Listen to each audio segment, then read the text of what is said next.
उधर ईवीएम पर हिमाचल के मुख्यमंत्री सुक्खू ने बयान देते हुए कहा, संदेह दूर किया जाना चाहिए। किसी भी तकनीक को हैक किया जा सकता है। संदेह दूर करने के लिए बैलेट पेपर पर चुनाव कराए जा सकते हैं। तो आपको बता दें, ईवीएम पर हिमाचल के मुख्यमंत्री सुखविंदर सुक्खू ने बयान देते हुए कहा, संदेह को दूर करने के लिए बैलेट पेपर पर चुनाव कराए जा सकते हैं और संदेह को दूर किया जाना चाहिए।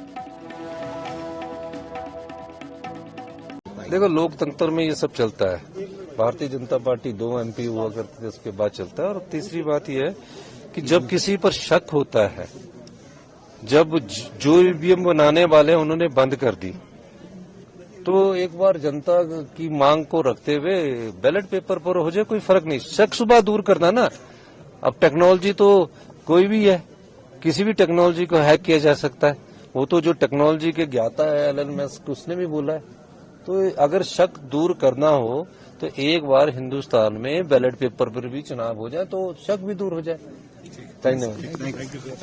उधर ईवीएम पर हिमाचल के मुख्यमंत्री सुक्खू ने बयान देते हुए कहा, संदेह दूर किया जाना चाहिए। किसी भी तकनीक को हैक किया जा सकता है। संदेह दूर करने के लिए बैलेट पेपर पर चुनाव कराए जा सकते हैं। तो आपको बता दें, ईवीएम पर हिमाचल के मुख्यमंत्री सुखविंदर सुक्खू ने बयान देते हुए कहा, संदेह को दूर करने के लिए बैलेट पेपर पर चुनाव कराए जा सकते हैं और संदेह को दूर किया जाना चाहिए।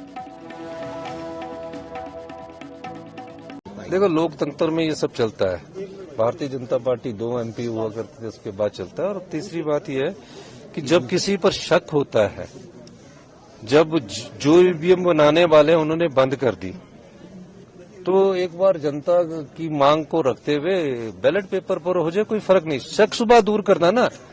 अब टेक्नोलॉजी तो कोई भी है, किसी भी टेक्नोलॉजी को हैक किया जा सकता है। वो तो जो टेक्नोलॉजी के ज्ञाता है एलन मस्क, उसने भी बोला है। तो अगर शक दूर करना हो तो एक बार हिंदुस्तान में बैलेट पेपर पर भी चुनाव हो जाए तो शक भी दूर हो जाए।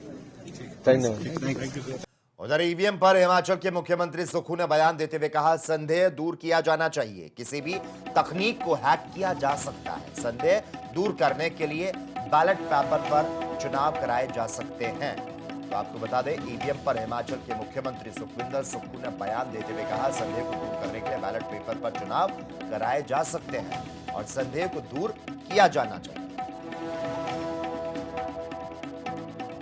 देखो, लोकतंत्र में ये सब चलता है। भारतीय जनता पार्टी 2 MP हुआ करती थी, उसके बाद चलता है। और तीसरी बात यह है कि जब किसी पर शक होता है, जब जो ईवीएम बनाने वाले उन्होंने बंद कर दी, तो एक बार जनता की मांग को रखते हुए बैलेट पेपर पर हो जाए, कोई फर्क नहीं। शक शुबा दूर करना ना। अब टेक्नोलॉजी तो कोई भी है, किसी भी टेक्नोलॉजी को हैक किया जा सकता है। वो तो जो टेक्नोलॉजी के ज्ञाता है एलन मस्क, उसने भी बोला है। तो अगर शक दूर करना हो तो एक बार हिंदुस्तान में बैलेट पेपर पर भी चुनाव हो जाए तो शक भी दूर हो जाए। धन्यवाद।